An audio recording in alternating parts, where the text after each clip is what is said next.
ഒരു വാക്യം വായിച്ചുകൊണ്ട് ദൈവവേദനത്തിലേക്ക് പ്രവേശിപ്പാനായിട്ട് കർത്താവ് ആഗ്രഹിക്കുകയാണ്. എന്നാൽ ദൈവരാജ്യം കാണുമ്പോഴും മരണം ആസ്വദിക്കാത്തവർ ചിലർ ഇവിടെ നിൽക്കുന്നവരിലുണ്ട് എന്ന സത്യമെന്ന് ഞാൻ നിങ്ങളോട് പറയുന്നു. ലൂക്കോസിന്റെ സുവിശേഷം 9-ാം അധ്യായം 27-ാം വാക്യമാണ്. ഞാൻ ആ വാക്യത്തിലേക്ക് മടങ്ങി വരുമ്പോൾ വലിയൊരു ആത്മീയ സത്യം ഇവിടെ നമ്മളെ ദൈവം കാണിക്കുന്നതായ ഒരു കാര്യമുണ്ട്. താൻ തന്റെ ശിഷ്യന്മാരോടായിട്ട് പറയുകയാണ്, അത് കർത്താവിന്റെ 12 ശിഷ്യന്മാരും തന്നോടൊപ്പമുണ്ട്. ഉടനെ കർത്താവ് പറയുന്നൊരു വാക്യമാണ്. ഇതിനെക്കുറിച്ച് പറയുന്നത് മനുഷ്യന് സ്വർഗത്തിന്റെ അംശം എന്താണെന്ന്, സ്വർഗം എന്താണെന്ന് കാണിച്ചു കൊടുക്കുവാനുള്ള ഒരു വേളയിലേക്ക് നമ്മുടെ കർത്താവ് കടന്നു പോകുന്ന കാര്യത്തെ കുറിച്ചാണ് കർത്താവ് പറയുന്നത്. എന്നാൽ നിങ്ങളിൽ ചിലർക്ക് ഈ വലിയ സംഭവത്തിന്റെ ദൃക്സാക്ഷികളായി തീരുവാൻ, സ്വർഗീയ അനുഭവത്തിന്റെ ദൃക്സാക്ഷികളായി തീരുവാൻ കഴിയുമെന്ന് ഇവിടെ ഓർപ്പിക്കുകയാണ്. കർത്താവ് പറഞ്ഞ വാക്യം ഒരിക്കൽ കൂടെ ഞാൻ വായിക്കാം. എന്നാൽ ദൈവരാജ്യം കാണുവോളം മരണം ആസ്വദിക്കാത്തവർ ചിലർ ഇവിടെ നിൽക്കുന്നവരിൽ ഉണ്ട് എന്ന് സത്യമെന്ന് ഞാൻ നിങ്ങളോട് പറയുന്നു. നമ്മുടെ കർത്താവ് സത്യം പറഞ്ഞാൽ അത് സത്യം തന്നെയാണ്. കർത്താവ് പറയുകയാണ്, നിങ്ങളിൽ ചിലർ, എല്ലാവരും എന്ന് പറയുന്നില്ല, ചിലർ. ഇത് ആദ്യകാലങ്ങളിൽ വേദപഠിതാക്കൾ പഠിപ്പിച്ചിരുന്നത്, ഇതിന് ഭാഗ്യം ലഭിച്ചത് മരണം കൂടാതെ, അതായത് എന്താണ്, സ്വാഭാവിക മരണത്താലെ അല്ലാതെ ഈ ലോകത്തിൽ നിന്ന് മാറ്റപ്പെടുന്ന ഒരേ ഒരു ശിഷ്യൻ മാത്രമേ ഉള്ളൂ. 11 പേരിൽ ഒരേ ഒരു ശിഷ്യൻ മാത്രമേ ഉള്ളൂ. അത് യോഹന്നാനായിരുന്നു.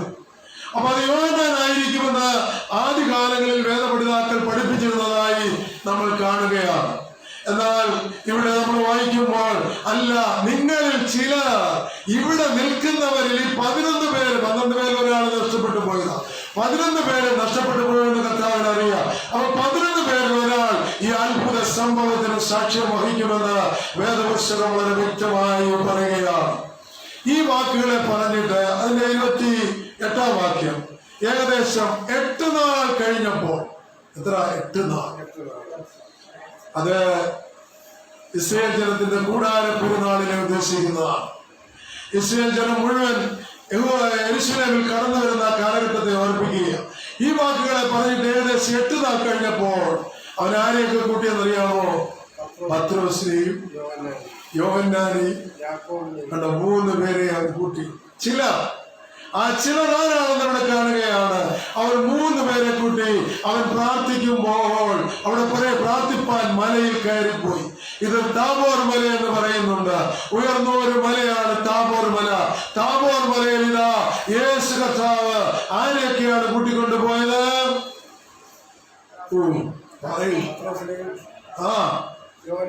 പത്രോസിനെയും യോഹന്നാനെയും യാക്കോബിനെയും കൂട്ടിക്കൊണ്ട് മലയിലെ കടന്നു പോവുകയാണ്. കാരണം അവര് സ്വർഗത്തെ കുറിച്ച് അവർക്കൊരു കാഴ്ചപ്പാട് കൊടുക്കേണ്ടത് അത്യാവശ്യമായിരുന്നു. സ്വർഗം എന്താണെന്ന് പിതാവും പുത്രനും പരിശുദ്ധവുമായും ഒരുപോലെ ഇറങ്ങി വരുന്നതായ ഒരു സമയവും അവർ ആത്മാവിൽ ഇത് അനുഭവിക്കുകയും മോശയും ഏലിയാവും ഇറങ്ങി വരികയും ചെയ്യുന്ന ആ അനുഭവം അവരുടെ ജീവിതത്തിലേക്ക് അവരെ പഠിപ്പിക്കുന്നതായിട്ടുള്ള അവസരമാണ്. നമ്മൾ അവിടെ ഇങ്ങനെ പറയുകയാണ്, അവൻ പ്രാർത്ഥിക്കുമ്പോൾ കർത്താവ് പ്രാർത്ഥിക്കുക, മുഖത്തിന്റെ ഭാവം മാറും. നമ്മുടെ കർത്താവ് 10,000ങ്ങളിൽ സ്വന്തല്ല. നമ്മുടെ മനസ്സുകൊണ്ട് അത് ദർശിക്കാൻ കഴിയില്ല. വെണ്മയും ചുവപ്പുള്ളവനാ. അവിടെ പറയുകയാണ്, കർത്താവ് പ്രാർത്ഥിക്കുമ്പോൾ അവൻ പ്രാർത്ഥിക്കുമ്പോൾ അവന്റെ മുഖം മാറി. അവനെ ധരിച്ചിരുന്ന ഉടുപ്പ് എന്തായിത്തീർന്നു? മിന്നുന്ന വെള്ളയായിത്തീർന്നു. 2 പുരുഷന്മാർ അവനോട് സംഭാഷിച്ചു. അത് മോശയും ഏലിയാവും തന്നെ എന്ന് പറയുന്നുണ്ട്. യാതൊരു സംശയം കൂടാതെ വേദപുസ്തകത്തില് വളരെ വ്യക്തമായി പിന്നീട് ലൂക്കോസ് രേഖപ്പെടുത്തിയിരിക്കുകയാണ്, അത് മോശയും ഏലിയാവും തന്നെയാ. കാരണം ഈ വിവരം പത്രോസും യോഹന്നാനും യാക്കോബും ലൂക്കോസിനോട് പിന്നീട് പറഞ്ഞു. എന്നേരം പറയാൻ പാടില്ല, കർത്താവിന്റെ മരണാനന്തരം മാത്രമേ ഇത് അറിയിക്കാൻ പാടുള്ളൂ എന്ന് അവരെ നിഷ്കർഷിക്കുന്നതായിട്ട് നമുക്ക് അവിടെ കാണുവാനായിട്ട് കഴിയും. 2 പുരുഷന്മാർ അവരോട് സംഭാഷിച്ചു. മോശയും ഏലിയാവും തന്നെ അവർ തേജസ്സിൽ പ്രത്യക്ഷനായി. നോക്കിയേ, മോശയും ഏലിയാവും. മോശ മരിച്ചു എന്ന് പറയുന്നുണ്ടെങ്കിലും ഇന്ന് ജീവിച്ചിരിക്കുന്നവരും മരിച്ചവരുടെയും പ്രതിനിധിയായി മോശ ഇവിടെ വരികയാണ്. എന്നാൽ ഏലിയാവ് അവൻ മരണം കൂടാതെ എടുക്കപ്പെട്ടിരിക്കുകയാ. എന്നാൽ വിശ്വാസികൾക്ക് മരണം കൂടാതെ ജീവിച്ചിരിക്കുന്നവർ എടുക്കപ്പെടുമെന്നുള്ളതിന് സാക്ഷിയായി ഏലിയാവോടെ വന്നിരിക്കുകയാ. നിങ്ങളുടെ മൊത്തത്തിൽ സന്തോഷം. ദൈവത്തിന് സ്വന്തം ഇവിടെ നടക്കുന്ന സംഭവം ഓർക്കുമ്പോൾ എങ്ങനെ എന്റെ കർത്താവിനെ സ്തുതിക്കാതിരിക്കാൻ കഴിയും? മോശയും ഏലിയാവും, ഞാൻ ഒരിക്കൽ കൂടെ പറയാ, മരിച്ചുപോയ മനുഷ്യരുടെ പ്രതിനിധിയായി മോശയും അവൻ ഇപ്പോഴിരിക്കുന്ന സഭയുടെ പ്രതിനിധിയായി മരണം കൂടാതെ എടുക്കപ്പെടുന്ന സഭയുടെ പ്രതിനിധിയായി ഏലിയാവും അവിടെ വന്നു എന്ന് നമ്മൾ കാണുകയാണ്. അവർ വന്നതെങ്ങനെ? അവർ തേജസ്സിൽ പ്രത്യക്ഷരായി. എന്നോട് ചേർന്ന് വാ. എന്നിട്ട് അവൻ യെരൂശലേമിൽ പ്രാപിപ്പാനുള്ള നിര്യാണത്തെ കുറിച്ച് കർത്താവിനോട് പറയുകയാണ്, സംസാരിക്കുകയാണ്. പത്രോസും കൂടെയുള്ളവർ എന്തായിരുന്നു? ഉറക്കത്താൽ ഭാരപ്പെട്ടിരിക്കുക. ദൈവത്തിന് സ്വന്തം. ഉണർന്ന ശേഷം അവന്റെ തേജസ്സിനെയും അവനോട് കൊണ്ട് നിൽക്കുന്ന 2 പുരുഷന്മാരെയും കണ്ടു. അവർ അവനെ വിട്ടുപിരിയുമ്പോൾ പത്രോസ് യേശുവിനോട് കർത്താവിന്റെ ക്രൂശീകരണത്തിന് വേണ്ടി മരണത്തെ കുറിച്ച് ഉള്ള കാര്യങ്ങളൊക്കെ സംഭാഷിച്ച ശേഷം അവർ വിട്ടുപിരിയുമ്പോൾ പത്രോസ് യേശുവിനോട് പറയുക, ഗുരു, നാം ഇവിടെ ഇരിക്കുന്നത് നല്ലത്. അതാ കൂട്ടായ്മ ഇരിക്കുന്നതിന്റെ സന്തോഷം. നമ്മുടെ മറ്റുള്ള കാര്യങ്ങളെല്ലാം പറഞ്ഞു ഇല്ലേ? അതോ ഇപ്പൊ യൂറോപ്പിനെ കുറിച്ച് ഓർക്കും, UK കുറിച്ച് ഓർക്കും. പ്രിയപ്പെട്ടവരെ, നമ്മള് ബാക്കി കാര്യങ്ങൾ മുഴുവൻ മറക്കും. ദൈവത്തിന് സ്തോത്രം. അത് കൂട്ടായ്മ എന്ന് പറയുന്നത് പരിശുദ്ധാത്മാവ് ദൈവം നമ്മളിൽ വസിക്കുന്ന അനുഭവമാണ് കൂട്ടായ്മ. ദൈവത്തിന് സ്തോത്രം. അത് തേജസ്സിന്റെ അനുഭവമാണ് എന്ന് നമുക്ക് കാണുവാനായിട്ട് കഴിയും. ദൈവത്തിന് സ്തോത്രം. അവിടെ ഉറക്കത്താൽ ഭാരപ്പെട്ടിരുന്നു. ഉണർന്ന ശേഷം അവന്റെ തേജസ്സിനോടുകൂടെയും അവനോടുകൂടെ നിൽക്കുന്ന 2 പുരുഷന്മാരെയും കണ്ടു. അവർ അവനെ വിട്ടുപിരിയുമ്പോൾ പത്രോസ് യേശുവിനോട്, ഗുരു, നാം ഇവിടെ ഇരിക്കുന്നത് നല്ലത് എന്ന് പറഞ്ഞു. ഞങ്ങൾ 3 കുടിലുണ്ടാക്കാം. ഒന്ന് നിനക്കും, ഒന്ന് മോശയ്ക്കും, അവർക്കിനിയും താഴ്വരയിലേക്ക് ഇറങ്ങിപ്പോകാൻ മനസ്സില്ല. കാരണം സ്വർഗം കണ്ടവരാ. അവൻ എന്നാ കാര്യം എന്നറിയാമോ? തുടർന്ന് താഴോട്ട് നമ്മൾ വായിക്കുമ്പോൾ നമ്മൾ കാണുന്നുണ്ട്, അവർ കുടില് അങ്ങനെ പണിയാമെന്ന് പറഞ്ഞത് അവർ ആത്മാവിന്റെ സന്തോഷത്തിന്റെ അനുഭവത്തിൽ തന്നെ ആയിരിക്കണമെന്നുള്ള കൊതി കൊണ്ടാണ്. ദൈവത്തിന് സ്തോത്രം. അതിനുശേഷം ഇത് പറയുമ്പോൾ ഒരു മേഘം വന്ന് മൂടും. പിതാവാം ദൈവം എപ്പോഴും ഇറങ്ങി വരുന്നത് മേഘത്തിലാ. ദൈവത്തിന് സ്തോത്രം. ഇത് അവരുടെ മേൽ ആ മേഘം നേരിട്ടപ്പോൾ അവർ മേഘത്തിൽ ആയപ്പോൾ പേടിച്ചു എന്നാ പറഞ്ഞിരിക്കുന്നു. പിതാവാം ദൈവത്തിന്റെ സാന്നിധ്യം അനുഭവിക്കുമ്പോൾ സാധാരണ മനുഷ്യർ ഭയപ്പെട്ടു പോകും. അവര് സാധാരണ മനുഷ്യരാ. പെന്തക്കോസ്ത് നാളിൽ ആത്മാവിനാൽ നിറഞ്ഞ ശേഷമാണ് അവർക്ക് ആ സത്യം കൂടുതൽ ഗ്രഹിപ്പാനായിട്ട് കഴിയുന്നത് എന്ന് നമ്മൾ മറന്നു പോകരുത്. അവൻ മേഘത്തിൽ നിന്ന് ഇവനെന്റെ പ്രിയപുത്രൻ, ഇവന് ചെവി കൊടുപ്പിക്കുന്ന ശബ്ദം ആരോടെ പറഞ്ഞെന്നറിയാമോ? പത്രോസും യോഹന്നാനും യാക്കോബിനോടും പറയുക, ഇവന്റെ പ്രിയപുത്രൻ, ഇവനെ ചെവി കൊടുപ്പിക്കുന്ന ശബ്ദമുണ്ടായ നേരത്ത് യേശുവിനെ തനിയെ കണ്ടു. അവർ കണ്ടതൊന്നും ആ നാളുകളിൽ ആരോടും അറിയിക്കാതെ മൗനമായിരുന്നു. കാരണം അത് പറഞ്ഞാൽ മനുഷ്യർ ഉൾക്കൊള്ളുവാൻ കഴിയാത്ത കാര്യമായിരുന്നു. പ്രിയപ്പെട്ടവരെ, അതുകൊണ്ട് നമ്മൾ മറന്നു പോകരുത്. ഈ സ്വർഗം ദർശിച്ച ഒരു 3 പേരുണ്ട്. പിതാവും പുത്രനും പരിശുദ്ധ റൂഹായും ഒരുപോലെ ആയിരിക്കുമ്പോൾ, ആ പുത്രൻ തേജസ്സിലായിരിക്കുമ്പോൾ ആ തേജസ്സിന്റെ അനുഭവം അറിഞ്ഞ് സന്തോഷിച്ച 3 പേരെ നമുക്കിവിടെ കാണുവാനായിട്ട് കഴിയും. അതുപോലെയാണ് യോഹന്നാനും പത്മോസ് ദ്വീപിൽ ഏകനായിരിക്കുമ്പോൾ ആത്മവിവശതയോടെ സ്വർഗത്തിന്റെ ഒരു പതിപ്പ്, അതേ അവനോടുകൂടെ ദൈവത്തിന്റെ കൂടാരം എന്ന് പറഞ്ഞ് സ്വർഗത്തിൽ നിന്ന് ഒരു കൂടാരം ഇറങ്ങി വരുന്നത് അവർ കാണുവാനായിട്ടിടയായി തീർന്നു. ആമേൻ. അങ്ങനെയാണെങ്കിൽ സ്തെഫാനോസ് സ്വർഗം കണ്ടു. എങ്ങനെയാണെന്നറിയാമോ? സ്വർഗം തുറന്നിരിക്കുന്നതാ. അവിടുത്തെ സന്തോഷമൊന്നും കണ്ടില്ല. സ്വർഗം തുറന്നിരിക്കുന്നതും ദൈവത്തിന് സ്വന്തം അത് കാണാനുള്ള സമയമല്ല. താൻ വേദന കൊണ്ട് പുളയുകയാണ്. സ്വർഗം തുറന്നിരിക്കുന്നതും പിതാവിന്റെ വലത്ത് ഭാഗത്ത് പുത്രൻ തമ്പുരാൻ എഴുന്നേറ്റിരിക്കുന്നതും കണ്ടു. അപ്പൊ സ്വർഗത്തെ കുറിച്ച് ഇത്ര വലിയ കാഴ്ചപ്പാട് വിശുദ്ധ വേദപുസ്തകത്തിൽ കൊടുത്തിട്ടും ഈ സ്വർഗം ഉണ്ടോ എന്ന് ചോദിക്കുന്ന ആളുകളോടൊക്കെ എന്തോ പറയാനാ? അതെ, എന്താ ഇപ്പം പറയാ? എന്താ ഇപ്പൊ ചെയ്യാ? അവേ കൃപയൊന്നല്ലാതെ എന്തോ പറയാനാ പ്രിയപ്പെട്ടവരെ? അതുകൊണ്ട് ഒരു നാൾ നമ്മൾ യേശുവിനെ കണ്ടു. ആ യേശുവിനെ നമ്മൾ അനുഭവിച്ചറിഞ്ഞു. ആ യേശു നമ്മളെ നടത്തുന്നു. ആ യേശുവിനെ കുറിച്ച് പറയുവാൻ നമ്മൾ ബന്ധപ്പെടേണ്ട കാര്യമില്ല. കാരണം ഒരു നാൾ ഈ സ്വർഗീയ സന്തോഷം ഞങ്ങളും അനുഭവിക്കുന്ന ഒരു ദിവസമുണ്ട്. അതാ നമ്മുടെ പ്രത്യാശ എന്ന് പറയുന്നത്. അതുകൊണ്ട് ആമേൻ. നമ്മൾ വായിച്ച കുറിവാക്യം ഇങ്ങനെ പറയുകയാണ്. ഒന്നുകൂടെ വായിച്ച കുറിവാക്യം.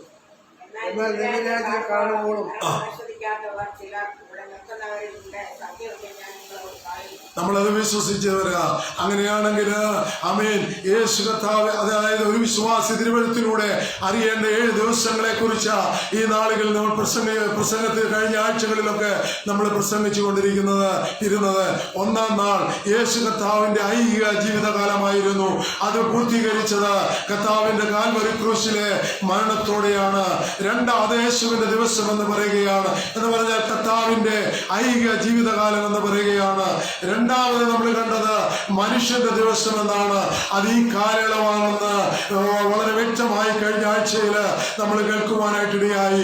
1 കൊരിന്ത്യർ 4:3 ഇത് ഈ കാലയളവാണ്. മനുഷ്യന്റെ ഹിതാനുസരണം ജീവിക്കുകയും പ്രവർത്തിക്കുകയും ചെയ്യുന്ന കാലഘട്ടം. ശരിയല്ലേ? ഇല്ലോ? ആരെങ്കിലും ചോദിക്കാനുണ്ടോ? എന്ത് അവസരം കിട്ടിയാലും തെറ്റ് ചെയ്യുവാൻ, പാപം ചെയ്യുവാൻ എത്ര അവസരം കിട്ടിയാലും പാപത്തെ താലോലിക്കുന്ന ഒരു വലിയ സമൂഹം ഈ കാലയളവിലുണ്ട്.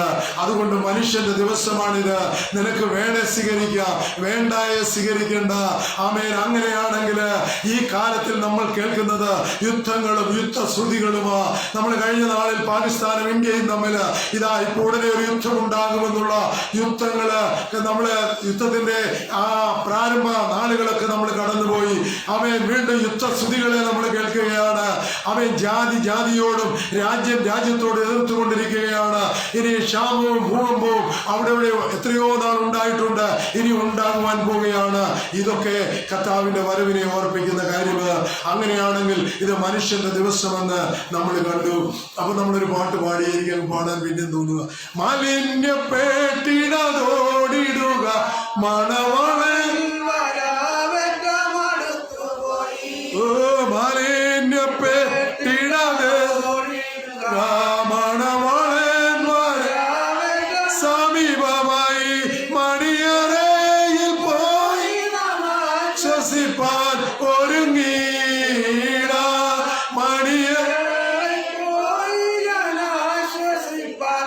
ഒരുങ്ങീട. യുദ്ധങ്ങൾ, ക്ഷാമങ്ങൾ, ഭൂകമ്പം,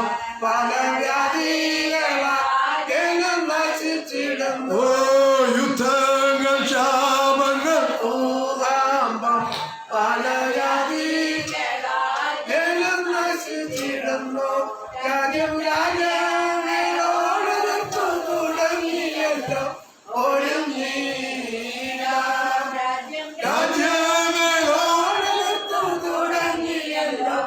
ഒരുങ്ങീട വിശുദ്ധിയെ ഒരുങ്ങി നിൽക്കാബ്രിയൻ.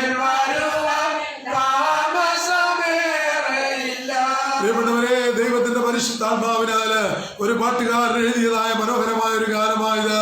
ആമേൻ. അതുകൊണ്ട് വിശ്വാസ സമൂഹത്തോടായിട്ടാണ് ഈ ഗാനം അറിയിക്കുന്നത്. മാലിന്യപ്പെട്ടിടാതോടിടുക. ആമേൻ. മണവാളന്റെ വരവ് ഏറ്റവും സമീപമായിരിക്കുന്നു. അതുകൊണ്ട് വിശുദ്ധിയിൽ ഒരു ക്രിസ്തീയ ജീവിതത്തിന്റെ ഉടമയായി ഞാനും നിങ്ങളും മുൻപോട്ട് പോകണമെന്ന് എത്ര മനോഹരമായിട്ടാണ് ഈ ഗാനത്തിലൂടെ രേഖപ്പെടുത്തിയിരിക്കുന്നത്. അതുകൊണ്ട് രണ്ടാമതായിട്ട് മനുഷ്യന്റെ ദിവസം, വേദപുസ്തകത്തിലെ 7 ദിവസങ്ങളില് രണ്ടാമത്തെ ദിവസം മനുഷ്യന്റെ ദിവസം. ലോകമെമ്പാടും എല്ലാവരും ദൈവവചനം സംസാരിച്ചു കൊണ്ടിരിക്കുകയാണ്, പ്രഘോഷിക്കപ്പെട്ടുകൊണ്ടിരിക്കുകയാണ്. നിനക്ക് വേണമെങ്കിൽ സ്വീകരിക്കുക, വേണ്ടെങ്കിൽ സ്വീകരിക്കുക, ഒരു ചെലവുമില്ല. ഒരു പൈസയും മുടക്കണ്ട.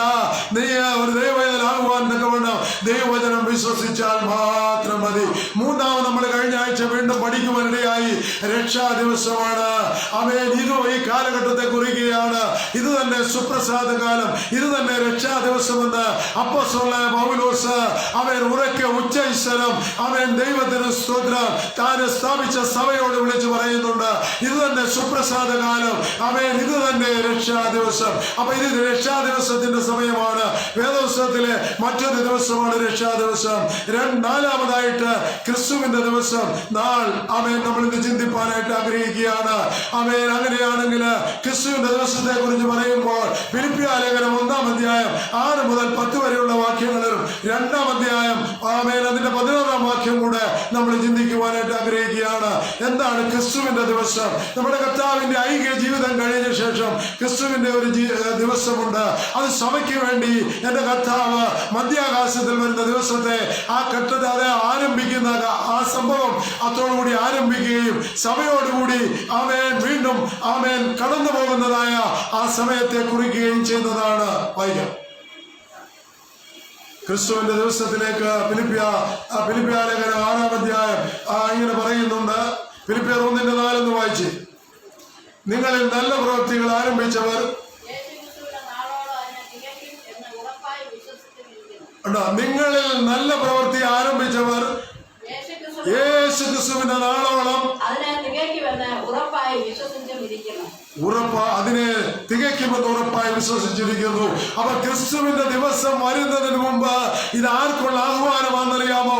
വിശ്വാസികൾക്കുള്ള ആഹ്വാനമാ. ക്രിസ്തുവിന്റെ ദിവസം വരുന്നതിന് മുമ്പ് നിങ്ങളിൽ നല്ല പ്രവൃത്തി ആരംഭിച്ചവൻ, എന്നാൽ ഒരുവൻ ക്രിസ്തുവിലായാൽ അവൻ പുതിയ സൃഷ്ടിയാകുന്നു, പഴയത് കഴിഞ്ഞുപോയി, ഇതാ പുതുതായി ചേർന്നിരിക്കുന്നു. ആ സൃഷ്ടികർമ്മത്തിൽ പെടുമ്പോൾ, ആ പുതിയ അനുഭവത്തിൽ പെടുമ്പോൾ ഫിലിപ്പിയിലെ വിശ്വാസികളോട് അപ്പോസ്തലനായ പൗലോസ് വ്യക്തമായി പറയുക, നിങ്ങളിൽ നല്ല പ്രവൃത്തി ആരംഭിച്ചവരാ. എന്താണെന്നറിയാമോ? ക്രിസ്തുവിനെ നിങ്ങളുടെ ഹൃദയത്തിലേക്ക് നിങ്ങൾ സ്വീകരിച്ചവരാ. പ്രവൃത്തി 10:3 പറയുന്നു, യേശുവിനെ കർത്താവെന്ന് വാഗൊണ്ട് ഏറ്റുപറയുകയും ദൈവനെ മരിച്ചവരിൽ നിന്ന് ഉയർത്തെഴുന്നേൽപ്പിച്ചുവെന്ന് ഹൃദയം കൊണ്ട് വിശ്വസിക്കുകയും ചെയ്താൽ നീ രക്ഷിക്കപ്പെടും. അപ്പൊ ക്രിസ്തുവിന്റെ ദിവസത്തിന് വേണ്ടി കാത്തിരിക്കുന്നവർ ആരാണ്? ക്രിസ്തുവിനെ കർത്താവെന്ന് വാഗൊണ്ട് ഏറ്റുപറയുകയും ദൈവം അവനെ മരിച്ചവരിൽ നിന്ന് ഉയർപ്പിച്ചുവെന്ന് ഹൃദയം കൊണ്ട് വിശ്വസിച്ച് പുതിയ സൃഷ്ടിയായി തീർന്നവരെയാണ് ക്രിസ്തുവിന്റെ ദിവസത്തിനായിട്ട് കാത്തിരിക്കുന്നത്. വേദപുസ്തകത്തിലെ 4-ാമത്തെ ദിവസമാണ് ക്രിസ്തുവിന്റെ ദിവസം എന്ന് പറഞ്ഞാൽ സഭയ്ക്ക് വേണ്ടി അവൻ മധ്യാകാശം വരുന്ന ആ കാലഘട്ടത്തിൽ ആരംഭിച്ച് സഭയോടുകൂടി പിതാവിന്റെ അടുക്കിലേക്ക് കൊണ്ടുവന്ന് അവസാനിപ്പിക്കുന്ന ആ സമയമാണ് വേദപുസ്തകത്തിലെ 4-ാമത്തെ ദിവസം, ക്രിസ്തുവിന്റെ ദിവസം. അങ്ങനെയാണെങ്കിൽ ഫിലിപ്പിയ ലേഖനം 1:8 കടന്നു വരുമ്പോൾ ഞാൻ നിങ്ങളെ എല്ലാവരെയും കാണുവാൻ എത്ര വാഞ്ചിക്കുന്നു. അവിടെ നിൽക്കട്ടെ, പിന്നെ ബാക്കി വായിക്കാം. ക്രിസ്തുവേശുവിന്റെ ആർദ്രതയോട് നോക്കി, ക്രിസ്തുവിന് ജനത്തോട് എങ്ങനെ ആർദ്രത മനസ്സലിവുണ്ടായി. കർത്താവിന്റെ പരിശുദ്ധയുടെ കാലത്ത് ഏത് ഭാരപ്പെടുന്നവരെ, അങ്ങനെയല്ല കർത്താവ് പറഞ്ഞു, അധ്വാനിക്കുന്നവരും ഭാരം ചുമക്കുന്നവരുമായുള്ളവരെ എന്റെ അടുക്കൽ വരുവിൻ, ഞാൻ നിങ്ങളെ. ഇങ്ങനെ ലോക ചരിത്രത്തിൽ ഏതെങ്കിലും ഒരു ഗുരു ഇങ്ങനെ പറഞ്ഞിട്ടുണ്ടോ? പ്രിയപ്പെട്ടവരെ, അധ്വാനിക്കുന്നവരും ഭാരം ചുമക്കുന്നവരുമായുള്ളവരെ എന്റെ അടുക്കൽ വരുവീൻ, ഞാൻ നിങ്ങളെ ആശ്വസിപ്പിക്കാമെന്ന് പറഞ്ഞത് ലോകത്തിൽ ആരാധ്യനായ യേശുക്രിസ്തു അല്ലാതെ, മനുഷ്യന്റെ പാപങ്ങളെ ക്ഷമിക്കുവാൻ ഭൂമിയിൽ ഭൂജാതനായ ക്രിസ്തു അല്ലാതെ ആരാണ് അങ്ങനെ പറഞ്ഞിട്ടുള്ളത്? ഏതെങ്കിലും രാഷ്ട്രീയ പാർട്ടികൾക്ക് അത് ചെയ്യുവാൻ കഴിയുമോ? അവർ പറയും, പക്ഷെ കഴിയത്തില്ല. റഷ്യയെ നിങ്ങൾ നോക്ക്, റഷ്യയിലെ കമ്മ്യൂണിസ്റ്റ് ഭരണം വന്നു, അവിടെ ഇങ്ങനെ പറഞ്ഞു, അധ്വാനിക്കുന്നവരും ഭാരം ചുമക്കുന്നവരുമായുള്ളവരെ നിങ്ങൾ ഈ ഭരണകൂടത്തിൽ വിശ്വസിപ്പിൻ. ഒടുവിൽ എന്തുണ്ടായി? ഞാനും നിങ്ങൾ മനോരമ പേപ്പറിൽ വായിച്ചതാ, ദാരിദ്ര്യത്തിന്റെ പടിയോളം ആ രാജ്യമെത്തി. എന്താ സംഭവിച്ചെന്നറിയാമോ? അവയെ പ്രായമായാൽ പിന്നെ അവർക്ക് ഗവൺമെന്റിനൊന്നും ചെയ്യാൻ കഴിയത്തില്ല. ഞാൻ ഒരിക്കൽ മനോരമയിൽ കണ്ടൊരു ചിത്രം ഓർക്കട്ടെ. ഒരു പിതാവ് ഒരു മാതാവും പ്രായാധിക്യത്തിലായവര് അവൻ മറ്റുള്ളവർ കഴിച്ച ആഹാരത്തിന്റെ അവന് കൊണ്ടിടുന്നതായ ബക്കറ്റ് അവൻ അന്വേഷിക്കുന്നതായിട്ട് അതിൽ നിന്ന് ചെറിയ കഷ്ണങ്ങൾ നുറുക്കി അതെടുത്തത് തിന്നുന്നതായിട്ട് മനോരമയിൽ രേഖപ്പെടുത്തിയത് ഞാൻ എൻ്റെ കണ്ണുകൊണ്ട് കണ്ടത് ഞാൻ ഓർപ്പിക്കട്ടെ. അതുകൊണ്ട് ഒരു രാഷ്ട്രീയ പാർട്ടിക്കും ഈ ലോകത്തെ അവൻ കർത്താവ് വിഭാവനം ചെയ്ത അധ്വാനിക്കുന്നവരും ഭാരം ചുമക്കുന്നവരുമായുള്ളവരെ എൻ്റെ അടുക്കൽ വരുവിൻ, ഞാൻ നിങ്ങളെ ആശ്വസിപ്പിക്കാമെന്ന് പറയുന്ന വചനം നിവർത്തിക്കുവാനായിട്ട് കഴിയുകയില്ല. ദൈവത്തിന് സ്വന്തം. അതുകൊണ്ട് ഇവിടെ ഫിലിപ്പിയർ സഭയ്ക്ക് എഴുതുമ്പോൾ ഇങ്ങനെ പറയുക, യേശു ക്രിസ്തുവിന്റെ ആർദ്രതയോടെ എന്ന് പറഞ്ഞാൽ യേശു ക്രിസ്തുവിന്റെ മനസ്സിലൂടെ ഒരു മനുഷ്യൻ എങ്ങനെ പറയാൻ കഴിയും? അതേ ഭാവത്തിലാ തന്റെ ജീവിതത്തെ താൻ മുമ്പോട്ട് നയിച്ചത്. നിങ്ങൾ ഓർക്കണം, അനേക കപ്പലുടെ ഉടമസ്ഥനായിരുന്നവനായിരുന്നു പൗലോസ്. സമ്പന്നനായിരുന്നു, മഹാസമ്പന്നനായിരുന്നു. സകലതും വിട്ട് ചപ്പും ചവറും തണ്ണി കർത്താവിനെ അനുഗമിച്ചപ്പോൾ, കർത്താവ് മാത്രമല്ല ദമസ്കോസിന്റെ പടിവാതിക്കൽ കർത്താവിനെ അവൻ കണ്ടപ്പോൾ, എന്നെ ഉപദ്രവിക്കുന്നതായ മിശിഹ എന്ന് പറഞ്ഞപ്പോൾ അവൻ കർത്താവിനെ അനുധാവനം ചെയ്തവനാ. അതുകൊണ്ടാണ് പറയുന്നത്, ക്രിസ്തുയേശുവിന്റെ ആർദ്രതയോട് ഞാൻ നിങ്ങളെ എല്ലാവരെയും കാണുവാൻ എത്രയധികം വാഞ്ചിക്കുന്നു. അതാണ് ഒരു വിശ്വാസിയെ കാണാൻ ആഗ്രഹമുണ്ട്. ഉണ്ട് പ്രിയപ്പെട്ടവരെ, അത് വലിയൊരു സന്തോഷമാണ്. ഒരു വിശ്വാസി ഒരു ദിവസം കൂട്ടായ്മയിൽ കടന്നു വന്നില്ലെങ്കിൽ നമ്മുടെ കൂട്ടായ്മയുടെ കാര്യമില്ല, ഞങ്ങൾക്കൊന്നും അതിന് സമയമില്ല. ഞാൻ പറഞ്ഞു വന്നത്, കടന്നു വന്നില്ലെങ്കിൽ എന്താ വരാഞ്ഞെന്ന് ചോദിക്കുന്ന ആളുകളുണ്ട്. ദൈവത്തിന് സ്തോത്രം. ഒരു സമൂഹത്തില് അവൻ വിശുദ്ധ കുർബാനയില് ചില നാളുകളായിട്ട് കടന്നു വരാതിരിക്കുന്ന ഒരാളെ കുറിച്ച് കേട്ടാൽ പോയി കാണുന്നവർ എത്ര പേരുണ്ട്? അതാണ് ഇവിടെ പറയുന്നത്, ക്രിസ്തുയേശുവിന്റെ ആർദ്രതയോടെ ഞാൻ നിങ്ങളെ എല്ലാവരെയും കാണുവാൻ ആഗ്രഹിക്കുന്നു. ആമേൻ. അങ്ങനെയുള്ളവരെ ചെന്ന് ആശ്വസിപ്പിക്കുവാൻ തക്കവണ്ണം ആമേൻ ക്രിസ്തുവിൽ ആമേൻ ഒരു പുതിയ സൃഷ്ടിയായി തീർന്നവർക്ക് അവകാശമുണ്ടെന്ന് ഞാൻ ഓർപ്പിക്കുകയാണ്. എന്നിട്ട് പറയുക, അങ്ങനെ വാഞ്ചിക്കുന്നു എന്നതിന് എന്റെ ദൈവസാക്ഷി. ഇതിൽ പരം എന്താ പറയാ? ദൈവത്തെ കൊണ്ട് സാക്ഷി പറയരുത്. എന്നിട്ട് പോലും പൗലോസ്ലീഹ ജനത്തെ ബലപ്പെടുത്തേണ്ടതിന് പറയുക, നിങ്ങളെ അതേ ക്രിസ്തുവിന്റെ ആർദ്രതയോടെ ആ സ്നേഹത്തോടെ നിങ്ങളുടെ സ്നേഹ വായ്പ് കാണുവാൻ, നിങ്ങൾ തമ്മിലുള്ള ഐക്യത്തെ കാണുവാൻ, നിങ്ങൾ തമ്മിലുള്ള സ്നേഹബന്ധത്തെ കാണുവാൻ ഞാൻ നിങ്ങളെ ഒന്ന് കാണുവാൻ ആഗ്രഹിക്കുന്നു, വാഞ്ചിക്കുന്നു എന്നതിന് ദൈവം സാക്ഷി. ഫിലിപ്പിയർ 1:10 പറയുക, നിങ്ങൾ ഭേദാഭേദങ്ങളെ വിവേചിക്കുമാറാകണമെന്നും ക്രിസ്തുവിന്റെ നാളിലേക്ക് നിർമ്മലന്മാരും ഇടർച്ചയില്ലാത്തവരും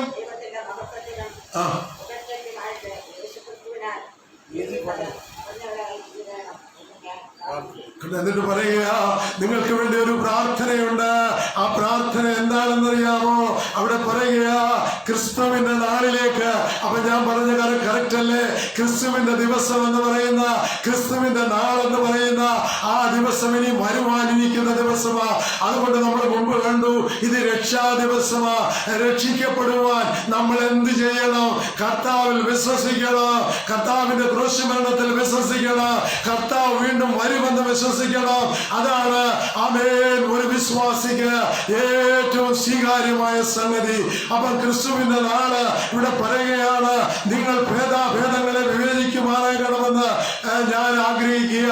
ഇപ്പൊ ലോകത്തിൽ നടക്കുന്ന സംഭവങ്ങളെ ഇന്ന് ലോകത്ത് ജീവിക്കുന്ന വിശ്വാസികൾ ആമേൻ ഒന്ന് വിവേചിച്ചു നോക്കണം. വല്ലപ്പോഴും നമുക്ക് ശ്രദ്ധിക്കണം. അവിടെ കേൾക്കുന്ന കാര്യങ്ങള് ആമേൻ ഒന്ന് ശ്രദ്ധിക്കുമ്പോൾ നിങ്ങൾക്ക് മനസ്സിലാകും, ഇത് ക്രിസ്തുവിന്റെ നാൾ വരുവാനുള്ള സമയമായിരിക്കുന്നുവെന്ന് നിങ്ങൾക്ക് മനസ്സിലാകും. ദൈവത്തിന്റെ സ്വന്തം.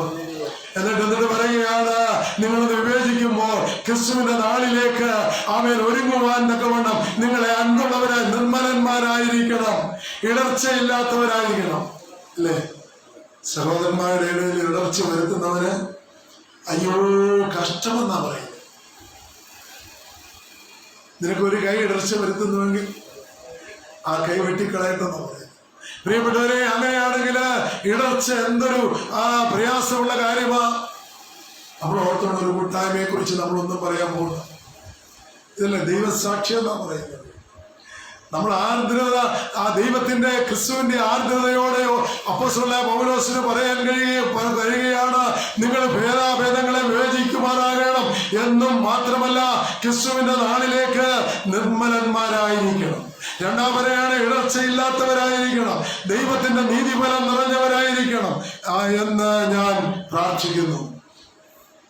എന്നിട്ട് ഫിലിപ്പിയർ 12:16 പറയാം, അങ്ങനെ ഞാൻ ഓടിയതും അധ്വാനിച്ചതും വെറുതെ ആയില്ല എന്ന് ക്രിസ്തുവിന്റെ നാളിൽ എനിക്കും പ്രശംസയുണ്ടാകും. നിങ്ങൾ ക്രിസ്തുവിന്റെ നാളുകളിൽ പ്രശംസിക്കപ്പെടും. ഫിലിപ്പിയ സഭയിലുള്ള വിശ്വാസികളോടെന്ന് പറയുക. ചില ആളുകൾ പറയാം അത് ഫിലിപ്പിയർക്കുള്ളതാ, ഞങ്ങൾക്കല്ല. ഈ വേദപുസ്തകം 1 മുതൽ വെളിപ്പാട് വരെ അവർ ക്രിസ്തുവിൽ വിശ്വസിച്ചിട്ടുള്ള വിശ്വാസികൾക്കുള്ളതാ. അത് തർക്കത്തിനുള്ള പരിഹാരമല്ല, അതിലെഴുതിയിരിക്കുന്ന മുഴുവൻ സത്യം തന്നെയാ. കർത്താവ് തന്നെ പറഞ്ഞു, ആമേൻ ആമേൻ, സത്യമായി സത്യമായി ഞാൻ നിങ്ങളോട് പറയുന്നു എന്ന് പറഞ്ഞ് പിതാവിൽ നിന്ന് കേട്ടത് അറിയിച്ചത് പിൽക്കാലത്ത് അത് രേഖപ്പെടുത്തിയെന്ന് മാത്രമേ ഉള്ളൂ. അങ്ങനെയാണെങ്കിൽ പ്രിയപ്പെട്ടവരെ, ക്രിസ്തുവിന്റെ നാള് ആമേൻ വേഗം വരാനായിട്ട് പോകുകയാ. അപ്പം വേദപുസ്തകത്തിലെ 4-ാമത്തെ ദിവസം ക്രിസ്തുവിന്റെ നാളെന്ന് ചുരുക്കമായി ഞാൻ ഓർപ്പിച്ചു. 5-ാമത് കർത്താവിന്റെ ദിവസം. ആമേൻ, കർത്താവിന്റെ ദിവസവും 6ഉം 7ഉം ഞാൻ വേഗത്തിൽ കമ്പിവാക്യത്തിൽ നോക്കട്ടെ, കമ്പിവാക്യത്തിൽ പറഞ്ഞ് വാക്കുകൾ അവസാനിപ്പിക്കുവാനായിട്ട് ആഗ്രഹിക്കുക. അതുകൊണ്ട് എന്നെ കേൾക്കുന്നവർ ഓർത്തോണം, ഞാൻ പറഞ്ഞു വേദപുസ്തകത്തിൽ വിശ്വാസികൾ വിശ്വസിക്കേണ്ട 7 ദിവസങ്ങളൊന്നുണ്ട്. ഒന്ന് യേശുവിന്റെ ഐഹിക ജീവിതകാലം, ആ കാലഘട്ടത്തെ കുറിക്കുന്നു യേശുവിന്റെ ദിവസം. രണ്ടാമതായിട്ട് ഞാൻ പറഞ്ഞു മനുഷ്യന്റെ ദിവസം, അത് ഈ കാലയളവാണെന്ന് ഞാൻ ഓർപ്പിച്ചു കഴിഞ്ഞു. വേണമെങ്കിൽ നിനക്ക് വിശ്വസിക്കാം, വേണ്ട എങ്കിൽ വിശ്വസിക്കേണ്ട. ആമേൻ. അതുകൊണ്ടാണ് ഈ സുവിശേഷം ലോകം മുഴുവനും ഇപ്പോഴും പ്രസംഗിക്കപ്പെട്ടുകൊണ്ടിരിക്കുന്നത്. കർത്താവ് എന്താ പറഞ്ഞത്? നിങ്ങൾ ഭൂലോകത്തിൽ എല്ലായിടത്തും ചെന്ന് ഈ സുവിശേഷം അറിയിപ്പീൻ. അത് ഇതുപോലെ സംഭവിച്ചുകൊണ്ടിരിക്കുന്ന ഒരു കാലഘട്ടം ഉണ്ടായിട്ടുണ്ടോ? തെരുക്കോണുകളിൽ ഇത് പ്രസംഗിച്ചുകൊണ്ടിരിക്കുകയാണ്. കേട്ടാൽ നിനക്ക് നല്ലത്, കേട്ടില്ലെങ്കിൽ ആമേൻ നിനക്ക് വരുന്ന കാര്യങ്ങളെ കുറിച്ച് നമുക്ക് അല്പമായിട്ട് നമുക്ക് ചിന്തിക്കാം. ആമേൻ. മൂന്നാമതായിട്ട് ഞാൻ പറഞ്ഞു രക്ഷാ ദിവസം. ഇത് രക്ഷിക്കപ്പെടുവാനുള്ള കാലം, ഇത് തന്നെ സുപ്രസാദ കാലം, ഇത് തന്നെ രക്ഷാ ദിവസം എന്ന് ഞാൻ ഓർപ്പിച്ചു. നാലാമതായിട്ട് ക്രിസ്തുവിന്റെ നാൾ എന്ന് പറഞ്ഞാൽ യേശു ക്രിസ്തു തന്റെ സഭയ്ക്ക് വേണ്ടി മധ്യാകാശം വരെ വരുന്ന അഥവാ കർത്താവിന്റെ 2-ാമത്തെ വരവ്, ആ ദിവസം ആ നാളെന്ന് വേദപുസ്തകത്തിൽ രേഖപ്പെടുത്തിയിരിക്കുന്നു. അതുവരെ സംഭവിച്ചിട്ടില്ല, അധികം താമസം വരാൻ സംഭവിക്കാൻ പോകുക. 5-ാമതായി കർത്താവിന്റെ ദിവസം. അപ്പൊ പ്രിയപ്പെട്ടവരെ, കർത്താവിന്റെ ദിവസത്തെ കുറിച്ച് പറയുമ്പോൾ കർത്താവിന്റെ മഹത്വ പ്രത്യക്ഷത മുതൽ സഹസ്രാബ്ദ അവസാനം വരെ നീണ്ടു നിൽക്കുന്ന ഒരു കാലഘട്ടത്തെ ഇത് ഉപയോഗിക്കുകയാണ്. ഈ കാര്യങ്ങൾ പഴയ നിയമത്തിൽ വളരെയധികം നമുക്ക് കാണുവാൻ കഴിയും. ഒന്നാമതായി സംഭവിച്ചത് ഞാൻ പറഞ്ഞു, ക്രിസ്തുവിന്റെ ദിവസം നാൾ കഴിഞ്ഞ ശേഷം മധ്യാകാശ വരവിന് ശേഷം ആ കാലഘട്ടം തീരുന്നത്. അവൻ തന്റെ രക്തം കൊടുത്ത് വിലയ്ക്ക് വാങ്ങി തന്റെ മണവാട്ടി സഭയുമായി പിതാവിന്റെ അടുക്കൽ ചെല്ലുമ്പോൾ ആ ദിവസം ആ നാള് തീരുകയാണ്. പിന്നെ 5-ാമതായിട്ട് ഇവിടെ കാണുന്നത് കർത്താവിന്റെ ദിവസം എന്ന് പറയുന്നത് അവന്റെ മഹത്വ പ്രത്യക്ഷത. അവൻ എങ്ങനെയായിരിക്കുന്നുവോ കോടാനുകോടി ദൂതന്മാരോടുകൂടെ അവന് ആമേൻ ക്രിസ്തു വിശ്വാസികൾ എടുക്കപ്പെട്ട ശേഷം 7 വർഷം കഴിഞ്ഞ് അവൻ ഒലിവുമലയിൽ കടന്നു വരുന്ന കാലഘട്ടത്തെ കുറിക്കുകയാണ്. അതിനുശേഷം സഹസ്രാബ്ദ ഭൂമിയിൽ അവന്റെ മരണത്തെ കുറിക്കുന്ന കാലഘട്ടമാണ്. അത് കർത്താവിന്റെ ദിവസങ്ങളാ. ദാവീദിന്റെ സന്തതിയായി ഒരുവൻ ആമേൻ ലോകത്തെ ഭരിക്കുമെന്ന് യഹൂദന്മാർ ഇപ്പോൾ വിശ്വസിക്കുന്നുവെങ്കിലും യഹൂദന്മാരോടായി ഈ പകൽക്കാലം ഞാൻ ഓർപ്പിക്കട്ടെ, നിങ്ങൾ ഒരുപക്ഷെ എന്തെങ്കിലും ഈ വാക്കുകൾ കേൾക്കുമായിരിക്കും, ഇതെന്താണെന്ന് നിങ്ങൾ അന്വേഷിക്കുമായിരിക്കും. ഞാൻ ഓർപ്പിക്കട്ടെ, ആ കാലഘട്ടം നിങ്ങൾ വിശ്വസിക്കുന്നില്ല. നിങ്ങൾ പറഞ്ഞത് മിശിഹ ഞങ്ങൾക്ക് വേണ്ടി എഴുന്നള്ളി വരും, അവൻ രാജാവായി ഇരിക്കുമെന്ന് നിങ്ങൾ വിശ്വസിക്കുന്ന ആ കാലഘട്ടം അത് നിങ്ങൾ വിശ്വസിച്ചില്ല. ആയതുകൊണ്ട് ക്രിസ്തുവിനെ നിങ്ങൾ ത്യജിച്ചു കളഞ്ഞു. അതുകൊണ്ട് അവരുടെ ശേഷിപ്പിനെ വിടുവിക്കേണ്ടതിന് കർത്താവ് ആമേൻ സഹസ്രാബ്ദ ഭൂമിയിലേക്ക് കടന്നു വരുന്ന ഒരു പുതിയ ആമേൻ അവിടെ സഹസ്രാബ്ദ ഭൂമിയിലെ യെരൂശലേം തലസ്ഥാനമാക്കിക്കൊണ്ട് 1000 വർഷം ഭരിക്കുന്ന ഒരു ദിവസമുണ്ട്. ആ ദിവസത്തെയാണ് കർത്താവിന്റെ ദിവസം എന്ന് പറയുന്നത്. വെളിപ്പാട് 20:6 നമുക്ക് ഒന്ന് കണ്ണോടിക്കാം. വെളിപ്പാട് പുസ്തകം 20-ാം അധ്യായം 6-ാം വാക്യം.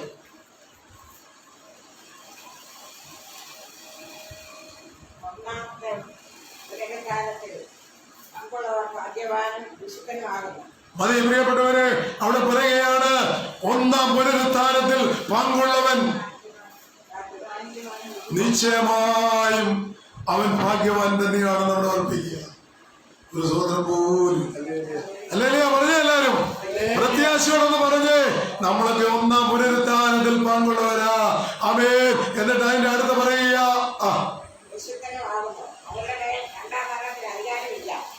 വിശുദ്ധന്മാർക്ക് മാത്രമേ കർത്താവ് വരുമ്പോ ഭാഗ്യവാന്മാരുമാണ് അവർ വിശുദ്ധന്മാരും. അപ്പൊ വിശുദ്ധന്മാർക്ക് മാത്രമേ കർത്താവിന്റെ വരവിനായി ഒരുങ്ങി കാത്തിരിക്കുന്നവർക്ക് വേണ്ടിയാണ് അല്ലെ. കുഞ്ഞുങ്ങള് UK നിന്നും അല്ലെ, നെതർലാൻഡിൽ നിന്നും കാനഡയിൽ നിന്നും വരുവാൻ നോക്കി നിൽക്കുന്ന കാര്യമല്ല ഇത് ഈ ഭൂമിയിൽ സംഭവിക്കുന്ന കാര്യമാ. ഇത് കർത്താവിന്റെ വരവിനായി നോക്കി നിൽക്കുന്ന വിശ്വാസികൾക്കുള്ള കാര്യമാ. അപ്പൊ ഒന്നാം പുനരുത്ഥാനത്തിൽ പങ്കുള്ളവർ നിശ്ചയമായും ഭാഗ്യവാന്മാർ എന്ന് പറഞ്ഞാൽ ഇപ്പോഴാ സംഭവിക്കുന്നെങ്കിൽ കർത്താവിന്റെ മധ്യാകാശ വരവിങ്കൽ ദൈവത്തിന് സ്തോത്രം. ആമേൻ. ആ സമയത്ത് ജീവനോടിരിക്കുന്നവർ രൂപാന്തരപ്പെടുന്ന കാര്യത്തെ കുറിച്ചാണ് പറഞ്ഞിരിക്കുന്നത്. ഒന്നാം പുനരുത്ഥാനത്തിലെ ഭാഗ്യാവസ്ഥ. അവര് നിശ്ചയമായ ഭാഗ്യവാന്മാർ തന്നെയാ. അവര് വിശുദ്ധന്മാരും അവര് ഭാഗ്യമുള്ളവരെന്ന് അവിടെ പറയുകയാണ്. എന്നാൽ അടുത്ത വാക്യം എന്താ? രണ്ടാം മരണത്തിന് അധികാരം. രണ്ടാം മരണത്തിന് കീഴ്പ്പെടുത്തുവാൻ അവർക്ക് കഴിയില്ല. എന്നാൽ പിശാചിന് അവരെ കീഴ്പ്പെടുത്താൻ കഴിയില്ല എന്ന് പറയുകയാണ്. അവര് രണ്ടാം മരണത്തിൽ നിന്ന് ഒഴിവുള്ളവരായിരിക്കും. ഒന്നാം പുനരുത്ഥാനത്തിൽ പങ്കുള്ളവൻ ഭാഗ്യവാൻ. ഈ പങ്ക് നമുക്ക് വേണ്ടേ പ്രിയപ്പെട്ടവരെ? വളരെ സ്നേഹത്തോടെ ഏറെ സന്തോഷത്തോടെ ഞാൻ ഓർമ്മിക്കട്ടെ, ഒരുപക്ഷെ നമ്മുടെ ഐഹിക ജീവിതകാലത്ത് കർത്താവ് വരുന്നെങ്കിൽ നമുക്ക് പറന്നു പോകണം. ഒരാമീനും ഹല്ലേലൂയ പറഞ്ഞാട്ട് അതിനുശേഷം രണ്ടാം മരണം സംഭവിക്കും. അതുകൊണ്ട് ഒന്നാം പുനരുത്ഥാനത്തിലാണ് നമ്മൾ പോകുന്നത്. രണ്ടാം മരണം നമുക്ക് വേണ്ട. അത് നിത്യ നരകമാ പ്രിയപ്പെട്ടവരെ. ആ നരകത്തിലേക്ക് നമുക്ക് പോകേണ്ട ആവശ്യമില്ല. ആമേൻ. വെളിപ്പാട് 20:7 വായിച്ച് നമ്മൾ 6ാമത്തെ പോയിന്റിലേക്ക് കടന്നു പോകാൻ പോവുകയാണ്. അപ്പൊ കണ്ട, ഭൂമിയിൽ കർത്താവിന്റെ ഒരു ഭരണമുണ്ട്. ആ ഭൂമി യെരൂശലേം തലസ്ഥാനമാക്കിക്കൊണ്ട് കർത്താവ് യഹൂദന്മാർ വിശ്വസിച്ചതുപോലെ അന്നും ശേഷിക്കുന്ന യഹൂദന്മാരും അന്നുള്ള ജാതികളെയും കർത്താവ് ഭരിക്കും. ആ സമയത്ത് പിശാചിനെ ചെങ്ങലക്കിട്ടിരിക്കുന്നത് കൊണ്ട്, ബന്ധിച്ചിട്ടിരിക്കുന്നത് കൊണ്ട് ആളുകളെ തെറ്റിക്കുവാനായിട്ട് കഴിയത്തില്ല. അവൻ അതുകൊണ്ട് ആ 1000 ആണ്ട് കഴിയുമ്പോൾ, ആ കർത്താവിന്റെ ഭരണം പൂർത്തീകരിക്കുമ്പോൾ, കർത്താവിന്റെ മഹത്വ പ്രത്യക്ഷത തൊട്ട് സഹസ്രാബ്ദ അവസാനം വരെയാണ് കർത്താവിന്റെ ദിവസമെന്ന് ഇവിടെ 5ാമതായിട്ട് നമ്മൾ കണ്ടത്. അതുകൊണ്ട് ഞാൻ വീണ്ടും ഓർപ്പിക്കുകയാണ്, ദൈവത്തിന് സ്തോത്രം. 1000 ആണ്ടുകൾക്ക് ശേഷം സാത്താൻ അവനെ സ്വാതന്ത്ര്യം കൊടുക്കും. അവനെ അഴിച്ചുവിടും. ലോകത്തിന്റെ എല്ലാ അതിരുകളിലും ചെന്ന് ക്രിസ്തു ശത്രുക്കളായ ആളുകളെ അവന്റെ വശത്താക്കുവാനായിട്ട് ഇടയാക്കി കേട്ടോ. ദൈവത്തിന് സ്തോത്രം. 7:8 1000 ആണ്ടുകൾക്ക് ശേഷം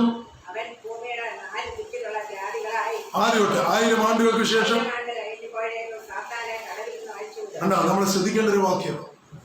ഈ 1000 വർഷ ഭരണത്തിൽ സാത്താന് യാതൊരു സ്വാധീനവുമില്ല. ഈ ആകാശമണ്ഡലമെല്ലാം യേശു ക്രിസ്തുവിന്റെ വകയായി തീർന്നു.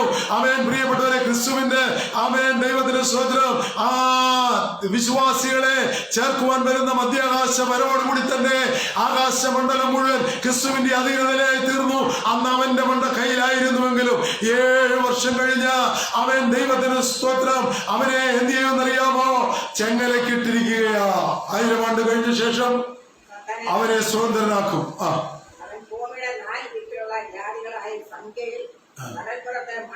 ഞാൻ കേട്ടിട്ടുള്ളത് 4 ദിക്കുകളാണ്. ചിലരൊക്കെ പറയാൻ 8 ദിക്കുള്ളതാണ്. എനിക്കറിയത്തില്ല. അല്ലേ? 4 ദിക്കല്ല. ഈയുടെ ഒരു പ്രസംഗത്തിൽ 8 ദിക്കുകളാണ്. എനിക്കറിയില്ല. പ്രിയപ്പെട്ടവരെ, 4 ദിക്കുകൾ മാത്രമേ ഉള്ളൂ. അവൻ 4 ദിക്കുകളിൽ നിന്ന് 8 ദിക്കുകൾ ഉണ്ടായിരുന്നെങ്കിൽ ഇങ്ങനെ വേദപുസ്തകത്തിൽ എഴുതുമായിരുന്നു. അവൻ 8 ദിക്കുകളിൽ നിന്ന് ഇവിടെ എന്താ പറഞ്ഞിരിക്കുന്നത്? എന്താ വായിച്ചേ? നമ്മൾ അടിവരേണ്ട വാക്യമാണ്.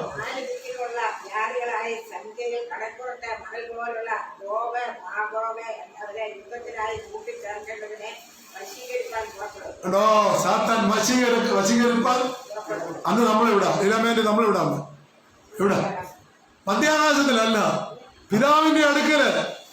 മധ്യാകാശത്ത് കർത്താവ് വന്നിട്ട് നമ്മളെ പിതാവിന്റെ അടുക്കിലേക്ക് കൊണ്ടുപോവുകയാണ്, പ്രതിഫലം വീതിക്കുന്ന ഈ 7 വർഷം. അപ്പൊ ദൈവത്തിന് സ്വതന്ത്രം പറഞ്ഞ എങ്ങനെയാണെങ്കിൽ അതൊക്കെ പറ അല്ലല്ലേ, ദൈവത്തിന് സ്വതന്ത്രം. അപ്പൊ നോക്കിയേ, പിശാചിനെ 1000 ആണ്ട് ക്രിസ്തുവിന്റെ ഭൂമിയിലെ ഭരണത്തിന് ശേഷം അന്ന് നമ്മുടെ ഭൂമിയിലുണ്ട്. ഈ 1000 വർഷം ഭരണത്തിൽ നമ്മൾ രൂപാന്തരപ്പെട്ട ശരീരത്തിൽ ക്രിസ്തുവിനോടുകൂടി യെരൂശലേമിൽ നമ്മൾ വാഴുകയാണ്. ദൈവത്തിന് സ്വതന്ത്രം. അതിനുശേഷം ഈ പിശാചിനെ അഴിച്ചുവിടും. ദൈവത്തിന് സ്വതന്ത്രം. അവനെന്ത് ചെയ്യും? അവന് 4 ദിക്കുകളിലും ചെന്ന്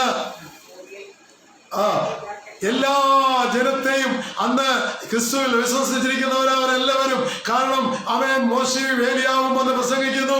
അതിനുശേഷം ദൈവത്തിന് ശേഷം ബാക്കിയുള്ള സമയങ്ങളിൽ യഹൂദന്മാർ വിശ്വസിക്കുന്നു. ആ കാലഘട്ടങ്ങളിലൊക്കെ കുറെ ജാതികളും വിശ്വസിക്കും. അപ്പൊ അങ്ങനെയുള്ള ഒരു കാലഘട്ടത്തിലാണ് അവൻ 1000 വർഷം ഭരിച്ചു കഴിഞ്ഞ് അവൻ എന്ത് ചെയ്യുമെന്നറിയാമോ? അവൻ പിശാചിനെ തുറന്നുവിടും, ചെങ്ങലയിൽ പുറത്തുവിടും. കഴിയുമ്പോൾ 4 ദിക്കുകളിലും ചെന്ന്, ഈ പിശാചുള്ളത് കൊണ്ടാണ് മനുഷ്യൻ പാപം ചെയ്യും. ഇതാർക്കെങ്കിലും അറിയാം? ആളുകൾ പറഞ്ഞ പിശാചൊന്നുമില്ലെന്നാ. പാപം ചെയ്യുന്നവൻ പിശാചിന്റെ സന്തതി. ദിവസം പറയുക, അവൻ കള്ളം പറയുന്നവൻ പിശാച് പറയുകയാ. അപ്പൊ നോക്കിയ പിശാചിന്റെ സന്തതിയാണ് അങ്ങനെയുള്ളവരെന്ന് പറയുകയാണ്. അപ്പൊ അങ്ങനെയാണെങ്കിൽ അവൻ ഒരു പാപമില്ലാത്ത ഭൂമിയുടെ അവസ്ഥ 1000 വർഷത്തെ ഭരണം. അതിനുശേഷം പിന്നെയും ലോകത്തുള്ള ജാതികൾ, ആയിരക്കണക്കിന് ജാതികളെ അവൻ വശീകരിക്കേണ്ടതിന്, രാജ്യങ്ങളെ വശീകരിക്കേണ്ടതിന് ഇവിടെ പറയുന്നുണ്ട്. ഗോഗ് മാഗോഗ് എന്നിവരെ അവർ ക്രിസ്തുവിന് വിരോധമായി വശീകരിക്കും. ഇത് റഷ്യയെ കുറിച്ചൊക്കെയാണ് പറയുന്നുണ്ട്. എന്നാൽ ലോക ജാതികളെ പറ്റി പൊതുവെ പറയുന്ന പേരാണെന്നും വേദപണ്ഡിതന്മാർ പറയുന്നുണ്ട്. വായിച്ചു.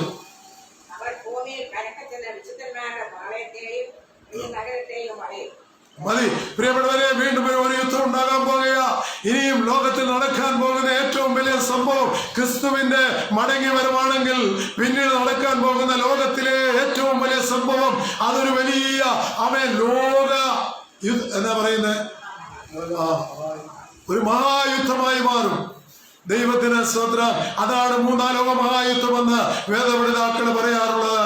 ആമേൻ. അതിനു മുമ്പ് ഒരു ലോക മഹായുദ്ധം നടക്കത്തില്ല, ആര് ശ്രമിച്ചാലും നടക്കത്തില്ല എന്ന് ഇവിടെ പറയുകയാണ്.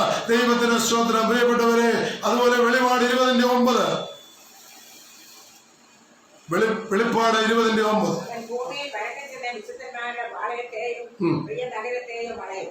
എന്നാൽ ആകാശത്തിൽ തീ ഇറങ്ങി അവരെ ദഹിപ്പിച്ചു കളയും. അവരെ വഞ്ചിച്ച പിശാചിനെ മൃഗവും കള്ളപ്രവാചകനും കിടക്കുന്ന 9-ാം വാക്യത്തിൽ ഇങ്ങനെ ഒരു കാര്യം കൂടെ തോന്നുന്നു. അവിശ്വാസികളുടെ കൂട്ടത്തിൽ നിന്ന് വലിയൊരു സൈന്യത്തെ ശേഖരിച്ചുകൊണ്ട് പിശാച് വിശുദ്ധ പട്ടണമായ യെരൂശലേമിനു നേരെ വരും. എന്നാൽ സ്വർഗത്തിൽ നിന്ന് തീ ഇറങ്ങി അവരെ ദഹിപ്പിച്ചു കളയും. അതാണ് 3-ാം ലോക മഹായുദ്ധത്തിൽ എല്ലാവരെയും ദഹിപ്പിച്ചു കളയുമെന്ന് പറയുകയാണ്. ആമേൻ. അവിശ്വാസികളായി മരിച്ചവരുടെ ന്യായവിധിക്ക് ശേഷമുള്ള ആദ്യ തടവറയാണ് ആമേൻ ഈ നരകം അഥവാ തീപ്പൊയ്ക എന്ന് പറയുന്നത്. വെളിപ്പാട് 20:15 വായിച്ചേ. ജീവപുസ്തകത്തിൽ പേരെഴുതി കാണാത്ത അപ്പൊ നമ്മുടെ പേര് ജീവപുസ്തകത്തിലുണ്ടോ? ഒന്നും മിണ്ടുന്നില്ല. നമ്മുടെ പേര് ജീവപുസ്തകത്തിലുണ്ടോ? ഉറക്കെ പറയേ. ഉണ്ട്. നിങ്ങൾ ഇത്രയും പേരുണ്ടായിട്ട് ആളുകൾ ഇതിനകത്തുള്ളത് എനിക്ക് ആളില്ല. ഉണ്ടെന്ന് ഉറക്കെ പറയാം. ഉണ്ട്. ദൈവത്തിന് സ്തോത്രം. അപ്പൊ ജീവപുസ്തകത്തിൽ പേരെഴുതി കാണാത്ത ഏവരെയും എന്ത് ചെയ്യും? തീപ്പൊയ്കയിൽ തള്ളിക്കളയോ. ആമേൻ, ആമേൻ. അങ്ങനെയാണെങ്കിൽ നമ്മൾ ഇന്ന് ഓർത്തോണം, കർത്താവിന്റെ ദിവസം വരുന്നതിന് മുൻപ് കർത്താവിന്റെ മധ്യാകാശ വരമുണ്ട്. അതിൽ നമ്മൾ എടുക്കപ്പെടണം. ഇന്ന് ജീവിക്കുന്ന എല്ലാ മനുഷ്യരും നമ്മൾ ആഗ്രഹിക്കുക അല്ലേ? നമുക്ക് ഒത്തിരി സ്വത്തുണ്ടെന്ന് കൊടുക്കും, പകുതി കൊടുക്കാൻ നമ്മൾ ആഗ്രഹിക്കും. ഇതെല്ലാം നമ്മൾ ആഗ്രഹിക്കുന്നത്. എല്ലാവരും ദൈവമക്കളാകണമെന്ന് ആഗ്രഹിക്കുന്നത്. നമുക്കൊരു മുതൽ മുടക്കും ഇല്ല. മുതൽ മുടക്കിയ ഒരാളുണ്ട് അല്ലേ? അത് നമ്മുടെ കർത്താവാ. അതുകൊണ്ട് ലോകവും അതിന്റെ മോഹം ഒഴിഞ്ഞു പോകും. ദൈവ ഇഷ്ടം ചെയ്യുന്നവരെന്തേ എന്നേക്കും നിലനിൽക്കും. നമ്മുടെ സമയം വേഗത്തിൽ പോകുന്നല്ലോ. അപ്പൊ പ്രിയപ്പെട്ടവരെ, ഇവിടെ നമ്മൾ പറഞ്ഞത് കർത്താവിന്റെ ദിവസത്തെ കുറിച്ച് ഒരു ഏകദേശ ചിത്രം മാത്രമേ ഈ പ്രസംഗത്തിലൂടെ ഞാൻ പറഞ്ഞുള്ളൂ. അത് തന്നെ ഒരു 2 മണിക്കൂർ പ്രസംഗിക്കേണ്ട ഒരു വിഷയമാണ്. അപ്പം കർത്താവിന്റെ ദിവസം എന്ന് പറയുന്നത് കർത്താവിന്റെ മഹത്വ പ്രത്യക്ഷത. കർത്താവ് എങ്ങനെ ആയിരിക്കുന്നുവോ അതേപോലെ കോടാനുകോടി ദൂതന്മാരുമായി അവൻ ഒരു മലയിൽ കാലുകുത്തുന്ന ആ ദിവസത്തെ കുറിക്കുകയാണ്. എന്നിട്ട് യെരൂശലേം തലസ്ഥാനമാക്കിക്കൊണ്ട് യേശു ക്രിസ്തു ഭരിക്കുന്നതിനെ കുറിക്കുകയാണ്. അപ്പൊ നമ്മളിവിടെ ഞങ്ങൾക്ക് മനസ്സിലാക്കിയില്ലേ? നമ്മുടെ ദൈവത്തോടു കൂടിയാണ്. നമ്മളത് പോയില്ലേ? രൂപാന്തരപ്പെട്ട ശരീരത്തിൽ നമ്മൾ കയറിപ്പോയില്ലേ? പിന്നെ നമ്മൾ ഇറങ്ങി വരുന്നതും രൂപാന്തരപ്പെട്ട ശരീരത്തിൽ തന്നെ. ആമേൻ. ദൈവ ക്രിസ്തുവിന് ലഭിച്ച അതേ രൂപാന്തരപ്പെട്ട ശരീരത്തിൽ തന്നെ നമ്മൾ ഇറങ്ങി വരുന്നത്. അതുകൊണ്ടാണ് പറഞ്ഞേ അന്ന് ചില രാജാക്കന്മാരായി. അപ്പൊ അങ്ങനെയാണ് അന്ന് കേരളത്തിലെ മുഖ്യമന്ത്രിയായിട്ട് എന്നെ വിടും അല്ലേ? എന്നേക്കാൾ കൂടുതൽ ആത്മാക്കളെ നേടിയവരുണ്ട്, അവരായിരിക്കാം. പക്ഷെ അവിടെ ആർക്കും പിണക്കൊന്നുമില്ല. അവൻ ഇന്ത്യൻ പ്രധാനമന്ത്രിയായിട്ട് 1000 വർഷത്തെ ഭരണത്തില് അവൻ ഏറ്റവും കൂടുതൽ ഒരുപക്ഷെ ബില്ലി ഗ്രഹാം പോലുള്ളവരായിരിക്കാം ഭരിക്കുന്നത്. അപ്പൊ അതാ പാട്ടുകാരൻ പാടിയത് അന്ന് നമ്മൾ രാജാക്കന്മാരായി. ഇപ്പൊ നമ്മളൊന്നുമല്ല. നമ്മൾ ഉറച്ചു നിന്നാൽ ഒരു ശാസ്ത്രത്രയാകുന്നു. പ്രിയപ്പെട്ടവരെ, അപ്പൊ സഹസ്രാബ്ദ അവസാനത്തില് ഒരു യുദ്ധം നടക്കുമെന്നൂടെ നമ്മൾ കണ്ടു. പിന്നെ അതിനുശേഷം നമുക്കൊരു ന്യായവിധി ദിവസത്തെ കുറിച്ചുകൂടെ നോക്കാം. വെളിപ്പാട് പുസ്തകം 20-ാം അധ്യായം 11 മുതൽ 15 വരെയുള്ള വാക്യങ്ങൾ നിങ്ങൾ വീട്ടിൽ പോയി വായിക്കണം. ഒന്നുകൂടെ ഞാൻ പറയാം. 20-ന്റെ 11 മുതൽ 15 വരെയുള്ള വാക്യങ്ങൾ അത് കർത്താവിന്റെ ഒരു ദിവസമാണ്. 6-ാമത്തെ ദിവസമാണ് ന്യായവിധി ദിവസം. വായിക്കാം. 20-ന്റെ 11 മുതൽ 15 വരെയുള്ള വാക്യങ്ങൾ.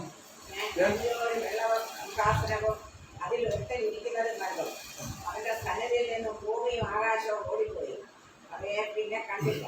മരിച്ചവർ ആവാലവൃത്തം സിംഹാസനത്തിൽ മുൻപിൽ നിൽക്കുന്നത് കണ്ടു. പുസ്തകങ്ങൾ തുറന്നു. അവിടെ നിൽക്കട്ടെ. കുറേശ്ശെ നമുക്ക് ചിന്തിക്കാം. പ്രിയപ്പെട്ടവരെ, ഞാൻ ഇന്നിവിടെ നിൽക്കുന്നത് ശരിക്കും പറഞ്ഞാൽ നിൽക്കാൻ പറ്റാത്തൊരവസ്ഥയാണ്. ചൊവ്വാഴ്ച അല്ലെങ്കിൽ തിങ്കളാഴ്ച വൈകിട്ട് ഒരു കുഴപ്പമില്ലായിരുന്നു. ഞാൻ കയറി വന്നപ്പം എന്താ പറയുന്നത്, ഒരു ജോലിയും ചെയ്യാൻ കഴിയാത്ത അവസ്ഥയിലേക്ക് ഞാനായി. അന്നൊരു 5 മണിയായപ്പോൾ ഡോക്ടറെ പോയി കാണാനിടയായി. അദ്ദേഹം പറഞ്ഞു വൈറൽ ഫീവർ ആണെന്ന് പറഞ്ഞു. പക്ഷെ എനിക്കൊരു ഉറപ്പുണ്ട്, വ്യാഴാഴ്ച എൻ്റെ രോഗത്തെ മാറ്റി എന്നെ നിർത്തുന്ന ഒരു ദൈവമാണ്. ചൊവ്വാഴ്ച രാവിലെ എഴുന്നേറ്റപ്പോ എനിക്ക് പിന്നെ രോഗമില്ല. ദൈവത്തിന് സ്തോത്രം. പലരും രോഗികളായി കിടക്കുമ്പോൾ എന്താ ദൈവം എനിക്കൊരു വിടുതൽ അങ്ങനെ തന്നെന്നറിയാമോ? ഇന്ന് പകൽക്കാലം ഈ വചനം ഞാൻ സംസാരിക്കണമെന്ന് ലോക സ്ഥാപനത്തിന് മുമ്പേ എന്റെ ദൈവം നിശ്ചയിച്ചത് കൊണ്ട് ഒരു സ്വത്രം പറഞ്ഞാട്ട്. ഹല്ലേലൂയ, സ്തോത്രം. അപ്പൊ ഞാൻ പറഞ്ഞു വന്നത്, ഇപ്പൊ ഒരു പ്രയാസമില്ല ഞാനിവിടെ നിൽക്കുന്നത്. കാരണം അതിൻ്റെതായ യാതൊരു ആഫ്റ്റർ എഫക്റ്റും എനിക്കില്ല. കാരണം എന്റെ ദൈവം ഇത് സംസാരിക്കുവാൻ കൊണ്ട് എന്നെ ബലപ്പെടുത്തിയതാ. അപ്പൊ അതുകൊണ്ട് നമ്മൾ കണ്ടു വലിയൊരു 6-ാമത്തെ ദിവസം മനുഷ്യർ അറിഞ്ഞിരിക്കേണ്ട വേദപുസ്തകത്തിൽ പറഞ്ഞിരിക്കുന്ന 7 ദിവസങ്ങളിൽ 6-ാമത്തെ ദിവസം ന്യായവിധി ദിവസമാ. അതുകൊണ്ടാണ് മരിച്ചുപോയ ദുഷ്ടന്മാരെ ന്യായം വിധിക്കുന്ന ദിവസമെന്നാണ് വേദപണ്ഡിതാക്കന്മാരും വേദപുസ്തകം അത് പറയുന്നത്. അപ്പൊ വെളിപ്പാട് 20-ാം അധ്യായം നമ്മൾ വായിച്ചപ്പം കണ്ടു, ഞാൻ വലിയൊരു വെള്ള സിംഹാസനവും അതിലൊരുത്തരിക്കുന്നതും കണ്ടു. അവന്റെ സന്നിധിയിൽ നിന്ന് ഭൂമിയും ആകാശവും മാറിപ്പോയി, ഓടിപ്പോയി. അവയെ പിന്നെ കണ്ടില്ല. കണ്ടോ, മരിച്ചവരാവാലവൃത്തം. ഇപ്പോഴും ചിലരെ തെറ്റിദ്ധരിച്ച് വെച്ചിരിക്കുകയാ. ഇന്ന് ജീവിക്കുന്ന വിശ്വാസികള് ആ കൂട്ടത്തിലില്ല.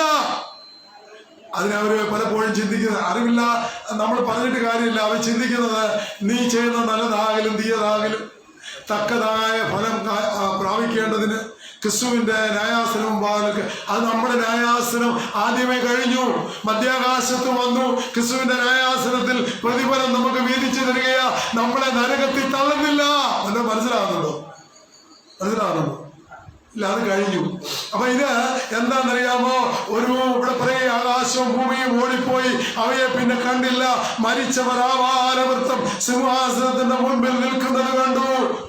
അത് അന്ത്യ ന്യായവിധിയാണ്. അതാ ന്യായവിധി ദിവസം. വിശ്വാസിക്ക് ന്യായവിധിയില്ല. അവിടെ പൗലോസ് വളരെ വ്യക്തമായി പൗലോസ്ലീഹ പറഞ്ഞു. എന്താ പറഞ്ഞത്? ഇപ്പോൾ ക്രിസ്തുവേശുള്ളവർക്ക് ഒരു ശിക്ഷാവധിയുമില്ല. ദൈവത്തിന്റെ സ്തോത്രം. അപ്പൊ ക്രിസ്തുവേശ, അതായത് ഒന്നാം പുനരുത്ഥാനത്തിൽ പങ്കുള്ളവർ ഭാഗ്യവാന്മാർ, മുമ്പ് മരിച്ചുപോയ വിശുദ്ധന്മാർ ഭാഗ്യവാന്മാർ. അങ്ങനെയാണെങ്കിൽ അവർ വിശുദ്ധന്മാരായിട്ടാണ് ജീവിച്ചതും മരിച്ചത്. അപ്പൊ ഇവിടെ നമ്മൾ ഓർക്കണം, അവിടെ കാണുകയാണ്, നിൽക്കുന്നത് കണ്ടു. അവിടെ എങ്ങനെയാ മരിച്ചവർ? അവൻ ദൈവത്തെ അറിയാത്തവർ ആപാലവൃത്തം ഈ വെള്ള സിംഹാസനത്തിന് മുമ്പിൽ ന്യായവിധിക്കായിട്ട് വരേണ്ടി വരും. സ്വത്രം ഒരു സ്വത്രം പോലും നിങ്ങൾക്ക് ഉൾക്കൊള്ളാൻ പറ്റുന്നതായിരിക്കും. അതായിരിക്കും ദൈവത്തിന് അല്ലേലിയാ, ദൈവത്തിന്റെ സ്വത്രം. അപ്പൊ അവനെ എന്താ സംഭവിച്ചേ? പുസ്തകങ്ങൾ തുറന്നു. ജീവന്റെ പുസ്തകം, നമ്മൾ അതിനെ കുറിച്ച് ചിന്തിക്കുക. ജീവന്റെ പുസ്തകം എന്ന മറ്റൊരു പുസ്തകവും തുറന്നു.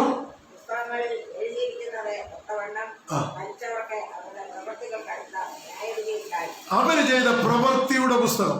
ആദ്യം നമ്മൾ കണ്ട് ജീവപുസ്തകത്തിൽ പേരെഴുതാത്ത ഏവനെയും തീപ്പൊയ്കയിൽ തള്ളിയിടും. എന്നിട്ട് ഇവിടെ പറയുകയാണ്, മറ്റൊരു പുസ്തകം തുറന്നു. നമ്മൾ ഭൂമിയിലായിരുന്നപ്പോൾ ചെന്ന്, അയ്യോ, ഈ ലോകത്തിലെ താൽക്കാലിക സുഖത്തിന് വേണ്ടി എന്തുവാ എനിക്ക് മനസ്സിലാകുന്നു. ഇന്ന് സമൂഹം മുഴുവൻ മദ്യത്തിനും മയക്കുമരുന്നിനും കഞ്ചാവിനും അടിമകളായിട്ട് കഴിയുന്ന ഒരു കാലഘട്ടം. ഇതിനെ ആർക്ക് വിടുവിപ്പാൻ കഴിയും? ഇതിന് സുവിശേഷമല്ലാതെ, സുവിശേഷം കേട്ടല്ലാതെ ഇതിൽ നിന്നൊരു വിടുതൽ ഉണ്ടാകത്തില്ല. ഒരിക്കൽ അഡിക്റ്റ് ആയാലും അവൻ ചില ദിവസങ്ങൾ കൊണ്ടുപോയി ട്രീറ്റ് ചെയ്താലും അവൻ ഈ സുവിശേഷന്റെ ഉള്ളിലേക്ക് പറഞ്ഞു കൊടുത്താൽ അവനിൽ വലിയ വ്യത്യാസം ഉണ്ടാവും. അവന് മനസ്സിലാവും, ഞാൻ പോയ വഴി തെറ്റാ, എനിക്ക് മടങ്ങി വരണമെന്ന്. അപ്പൊ ഇവിടെ ആവാലവൃത്തം ജനം, ആവാലവൃത്തം നിൽക്കുന്നത് കണ്ടു. വെളിപ്പാട് പുസ്തകമാണ്. ആരാ കണ്ട്? യോഹന്നാൻ അപ്പോസ്തലൻ കണ്ട. ഇതുപോലെ നിങ്ങൾ പറയുന്നില്ല, ഇതെന്താ ഒന്നും അറിയില്ല. യോഹന്നാൻ അപ്പോസ്തലൻ കണ്ടതാ. ആവാലവൃത്തം ജനം സിംഹാസനത്തിന് മുമ്പിൽ നിൽക്കുന്നത് കണ്ടു. പുസ്തകം തുറന്നു. ജീവപുസ്തകം എന്ന മറ്റൊരു പുസ്തകവും തുറന്നു. പുസ്തകത്തിൽ എഴുതിക്കുന്ന ഒത്തവണ്ണം മരിച്ചവർക്ക് അവരുടെ പ്രവൃത്തികൾക്ക് അടുത്ത ന്യായവിധി ഉണ്ടായി. എല്ലാ ലോകത്തിലുള്ള ദൈവത്തെ കൂടാതെ മരിച്ചുപോയ സകല മനുഷ്യര് എവിടെയൊക്കെ ആയിട്ടുണ്ടോ, സമുദ്രം തന്നിൽ മരിച്ചവരെ ഏൽപ്പിച്ചു കൊടുത്തു. മരണവും പാതാളം എന്ന് പറഞ്ഞാൽ അധമ പാതാളത്തിൽ കിടന്ന സകല മനുഷ്യരെയും സിംഹാസനം മുൻപാകെ വരേണ്ടതിന് ഏൽപ്പിച്ചു കൊടുത്തു. ഓരോരുത്തരും അവനവന്റെ പ്രവൃത്തിക്കൊത്തവണ്ണ വിധിയുണ്ടായി. ഇപ്പൊ നമ്മളെ ഒരു എക്സാമ്പിൾ, ഞാൻ എപ്പോഴും പറയുന്നൊരു എക്സാമ്പിൾ അത് പറയുക. ഞാൻ രൂപാന്തരപ്പെട്ട ശരീരത്തിൽ ക്രിസ്തുവിന്റെ ന്യായാസനത്തിന് മുൻപാകെ നിൽക്കുക, അല്ലെങ്കിൽ ക്രിസ്തുവിന്റെ ഈ സിംഹാസനം അടുക്കൽ ഞാൻ നിൽക്കുക. എനിക്ക് ന്യായവിധിയില്ല, കാരണം ന്യായവിധി ഒഴിഞ്ഞു പോയി, അല്ലെ? ഇപ്പോൾ ക്രിസ്തുവേശുള്ളവർക്ക് ഒരു ശിക്ഷാവിധിയുമില്ല. എന്നിട്ട് എന്താ സംഭവിക്കുന്നത്? എന്നെ കണ്ടിട്ടുള്ള ഒരാള്, ഇവനൊരു സുവിശേഷകനായിരുന്നു, ഇവന് അല്ലെങ്കിൽ ഒരു ഇങ്ങനെ പ്രസംഗിക്കുന്ന ആളായിരുന്നു എന്നറിയാവുന്ന ഒരുവനെ ഈ ന്യായവിധി ദിവസത്തിൽ നിൽക്കുമ്പോൾ പറയും, ഈ പുള്ളിയെ ഞാൻ കണ്ടിട്ടുണ്ട്, എന്നോട് ഒരിക്കൽ പോലും ഇത് പറഞ്ഞിട്ടില്ലെന്ന് പറയുമ്പോൾ അവന്റെ ജീവിതത്തിൽ എപ്പോഴോ എവിടെ വെച്ചോ കേട്ടതായ ആ ഭാഗം ഒരു ചിത്രത്തിൽ എന്നതുപോലെ അവന്റെ മുമ്പിൽ കാണിച്ചു കൊടുക്കും. പക്ഷെ എനിക്ക് പറയാൻ അവസരം കിട്ടി കാണില്ല, വേറെ ആരൊക്കെയോ പറഞ്ഞു കാണും. അപ്പൊ അവനെന്ത് ചെയ്തു? ഇവരെ എല്ലാം തെള്ളി തീപ്പൊയ്കയിൽ ഇടേണ്ടതിന് ദൂതന്മാർ, തുടർന്ന് വായിക്കുമ്പോൾ നമുക്കറിയാം, ദൂതന്മാരുടെ പുറകിൽ ഇങ്ങനെ നിൽക്കുക. ദൈവത്തിന്റെ കൽപ്പന ശിക്ഷ കെട്ടിക്കഴിയുമ്പോൾ ഇവരെ പിടിച്ച് ന്യായവിധിക്കായിട്ട് തള്ളുന്ന, അന്ധകാരത്തിലേക്ക് തള്ളുന്ന അതിനായിട്ട് നോക്കിയിരിക്കും. അപ്പോഴാ ഞാനവിടെ നിൽക്കുന്നത് കണ്ട്, അല്ലെങ്കിൽ ജെയിംസ് അവിടെ നിൽക്കുന്നത് കണ്ട്. അപ്പോൾ ഉടനെ ജെയിംസിന്റെ കൂടെ ഉള്ള ഒരാൾ പറയും, അയ്യോ ഈ പുള്ളി ഇങ്ങനെയൊക്കെയായിരുന്നു, ഇപ്പൊ എന്താണ് കർത്താവിൻ്റെ കൂടെ നിൽക്കുന്നത് രൂപാന്തരപ്പെട്ട ശരീരത്തിന്, എനിക്കിങ്ങനെ സംഭവിച്ചല്ലോ, ഇവൻ എന്നോട് പറഞ്ഞില്ലല്ലോ എന്ന് കുറ്റം വിധിക്കുമ്പോൾ പറയും, അതാ നീ ഇത് കേട്ടതാ എവിടെയോ വെച്ച്. അതുകൊണ്ടാണ് പറഞ്ഞത്, ഒരു കുഞ്ഞ് ജനിക്കുമ്പോൾ തന്നെ ഒരു ക്യാമറ അവന്റെ മേൽ വെച്ചിരിക്കുക. മനസ്സിലായോ? ആളുകൾ മദ്യപിക്കുമ്പോൾ ആരും കാണുകയാണെന്ന് പറഞ്ഞാൽ മദ്യപിക്കുന്നത്, അല്ലേ? അത് രഹസ്യമായ സ്ഥലത്ത് മദ്യപിക്കുന്നത്, ആരും കാണുകയല്ലെന്ന്. അവിടെ ക്യാമറ വെച്ചിട്ടുണ്ട്. മനുഷ്യനെന്തും പറയട്ടെ, നീ അതിനകത്ത് ഭാഗമുക്കായെങ്കിൽ അത് അവിടെ ഉണ്ട്, രേഖപ്പെടുത്തും. നീ ചെയ്ത ആ പ്രവൃത്തി കൊണ്ടാകാം നീ ഒരു പക്ഷേ നരകത്തിൽ പോകുന്നത്. അപ്പൊ അവിടെ അങ്ങനെ നമ്മൾ കാണുകയാണ്. എന്നിട്ട് അടുത്ത വായിച്ച് ഏൽപ്പിച്ചുകൊണ്ട് ഓരോരുത്തരും അവരുടെ പ്രവർത്തനം കൊടുത്ത വിധി ഉണ്ടായി, മരണത്തെയും എന്ന് പറഞ്ഞു കഴിഞ്ഞാൽ അമേൻ. അന്ന് ഈ ആവാലവൃത്തം വന്ന ജനത്തെയാണ് ഈ പറയുന്നത്. മരണത്തെയും പാതാളത്തെയും തീപ്പൊയ്കയിൽ തള്ളിവിട്ടു. ഈ തീപുക രണ്ടാമത്തെ മരണം. എപ്പോഴും ഓർത്തോണം, രണ്ട് മരണമുണ്ട്. ഒന്നാം പുനരുത്ഥാനത്തിൽ പങ്കുള്ളവന് ഒരുപക്ഷെ മരിച്ചു പോയവര്, എന്നാൽ അവർ ജീവനോടെ എടുക്കുകയും ചെയ്ത് അവരെ കൂട്ടിപ്പറയുന്ന ഒരു മരണമാണ്. അവർ മരണം കൂടാതെ എടുക്കപ്പെട്ടത്. എന്നാൽ വിശ്വാസികളായിട്ടുള്ളവർ മരിച്ചു, അതാണ് ഒന്നാം മരണം. അവൻ ദൈവത്തിന് സ്തോത്രം. ഇത് രണ്ടാം മരണമാണ്. രണ്ടാം മരണം ജീവപുസ്തകത്തിൽ പേരെഴുതി കാണാത്ത ഏവനെയും തീപ്പൊയ്കയിൽ. അപ്പൊ നോക്കി, ആരെയും വിടുവിച്ചായിട്ട് പ്രദർശനം ചെയ്തിട്ടുണ്ടോ? ഇല്ലയോ? അല്ലേ? വലിയൊരു ദൈവദാസനോട് വീട്ടിൽ താമസിച്ച ഒരു സഹോദരിയാണെന്ന് തന്നെ ഇരിക്കുന്നത്, അദ്ദേഹത്തിന്റെ ഭാര്യയാണെന്ന് തന്നെ ഇരിക്കുന്നത്. പക്ഷെ അവര് ദൈവവേദനല്ലെങ്കിൽ അവരെ തള്ളിക്കളയും. അപ്പൊ അവര് പറയുകയാണ്, അയ്യോ ഈ ദൈവദാസൻ അനേക വർഷങ്ങളായി പ്രസംഗിച്ചത്, അവൻ അനേക സുവിശേഷം പറഞ്ഞ് നേർവഴിക്ക് കൊണ്ടുവന്നത്, എന്നെ കൂടെ ഓർക്കണേന്ന് പറയും. നീ ഗുണപ്പെട്ടിട്ടില്ല, അതുകൊണ്ടാണ് നിനക്ക് ഈ തീപ്പൊയ്ക വിധിച്ചിരിക്കുന്നെന്ന് പറയും. വല്ലതും മനസ്സിലായോ ജെയിംസ്? ഞാൻ പറഞ്ഞ വല്ലതും മനസ്സിലായോ?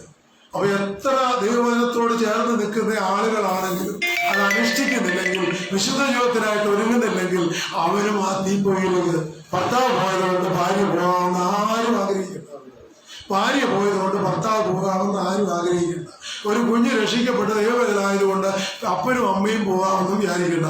അതുകൊണ്ട് തന്നെത്താൻ കാന്ത ഒരുങ്ങേണ്ട ഒരു കാലമാണ്. അപ്പൊ അങ്ങനെയാണെങ്കിൽ ആമേൻ, പ്രിയപ്പെട്ടവര്, ഈ വേദഭാഗം നമ്മൾ വായിക്കുമ്പോൾ അടുത്തതായി ആമേൻ ഈ ന്യായവിധി, അത് നമ്മൾ കണ്ടല്ലോ, ന്യായവിധി ദിവസം. സമയം തീരാകുക, അവിടെ വേദത്തിൽ പോവുക. ഇത് അവസാന ന്യായം വിധിക്കുന്ന ദിവസം. അത് വേദവസത്തിൽ 6ാമത്തെ വിധി. 7ാമതായിട്ട് ദൈവ ദിവസം. അത് പറഞ്ഞ് ഞങ്ങൾ അവസാനിപ്പിക്കും. 7 ദിവസങ്ങളാണ് ദൈവ ദിവസം. അപ്പൊ നോക്കിയോളാം, കർത്താവ് രക്തമെടുത്ത് വിലയ്ക്ക് വാങ്ങിയ ദൈവജനത്തെ ദൈവത്തിന്റെ സന്നിധിയിൽ ഏൽപ്പിക്കുകയും തന്റെ മഹത്വ പ്രത്യക്ഷതയിൽ ശേഷിക്കുന്ന ജാതികളും യഹൂദന്മാരെയും കർത്താവിന്റെ സന്നിധിയിൽ ഏൽപ്പിക്കുകയും ദൈവത്തിന്റെ സന്നിധിയിൽ ഏൽപ്പിക്കുകയും ചെയ്ത ശേഷമുള്ള ദിവസമാണ് ദൈവ ദിവസം. അപ്പം ആദിയിൽ എങ്ങനെയായിരുന്നോ പിതാവും പുത്രനും പരിശുദ്ധനുമായ ഒന്നായിരുന്നത് പോലെ വേദവസത്തിൽ പറയുന്ന 7ാമത്തെ ദിവസത്തിന് പറയുന്ന പേര് ദൈവ ദിവസം എന്നാണ്.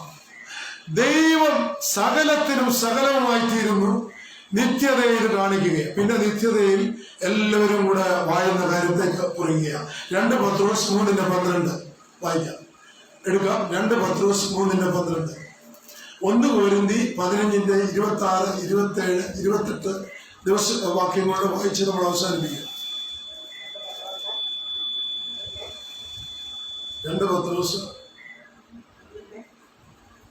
3:12. നിങ്ങൾ എത്ര വിശുദ്ധ ജീവിതം നിങ്ങൾ എത്ര തെറ്റിക്കാതെ, നിങ്ങൾ എത്ര വിശുദ്ധ ജീവനും ആ മൈക്ക് നോക്കി, ഈ മൈക്ക് നോക്കി, നിങ്ങൾ എത്ര വിശുദ്ധ ജീവനും ഭക്തിയും ഉള്ളവരായിരിക്കണം. ഭക്തിയുമുള്ളവരായിരിക്കും. നിങ്ങൾ എത്ര വിശുദ്ധ ജീവനും ഭക്തിയും ഉള്ളവരായിരിക്കണം. വിശുദ്ധിയിലുള്ളൊരു ജീവനുണ്ട്, ഭക്തിയുള്ളവരായിരിക്കണം. അടുത്ത വാക്യം, എന്നാൽ നാം അവന്റെ വാഗ്ദത്ത പ്രകാരം നീതി വസിക്കുന്ന പുതിയ ആകാശത്തിലും പുതിയ ഭൂമിക്കുമായിട്ട് കാത്തിരിക്കുന്നു. പ്രിയപ്പെട്ടവരെ, ഇത് ദൈവ ദിവസത്തെ കാണിക്കുകയാണ്. അതുകൊണ്ട് ഞാൻ എൻ്റെ വാക്കുകൾ, ഇത് 1 മണിക്കൂർ പ്രസംഗിക്കേണ്ട ഒരു വിഷയമാണ്. അതുകൊണ്ട് ആമേൻ, ഞാൻ ബാക്കി കാര്യങ്ങൾ വായിപ്പിക്കുന്നില്ല. എന്നാലും നിദ്ര കൊണ്ടവരിൽ ആദ്യഫലമായി മരിച്ചവരിൽ നിന്ന് ഉയർത്തിരിക്കുന്ന മനുഷ്യനെ കുറിച്ചുകൂടെ പറയുന്നത്. മനുഷ്യൻ മൂലം മരണമുണ്ടാകയാൽ മരിച്ചവരുടെ പുനരുത്ഥാനവും മനുഷ്യൻ മൂലം ഉണ്ടായി. അത് യേശുക്രിസ്തു ഭൂമിയിൽ വന്നതുകൊണ്ടാണ് മരിച്ചവരുടെ പുനരുത്ഥാനം ഉണ്ടായത്. ആദാമിൽ എല്ലാവരും മരിക്കുന്നത് പോലെ ക്രിസ്തുവിൽ എല്ലാവരും ജീവിക്കപ്പെടും. അപ്പൊ ക്രിസ്തുവിന്റെ ഈ കാലങ്ങളിൽ രക്ഷാ ദിവസത്തിൽ എല്ലാവരും ജീവിക്കപ്പെടുമെന്ന് ഇവിടെ പറയുകയാണ്. ദൈവത്തിന്റെ സ്തോത്രം. അപ്പൊ ആദ്യ ഫലം ക്രിസ്തു, പിന്നെ ക്രിസ്തുവിനുള്ളവർ. അവിടെ ഒരു ചെറിയ കൂടെ എന്റെ ഈ മൈക്കിൽ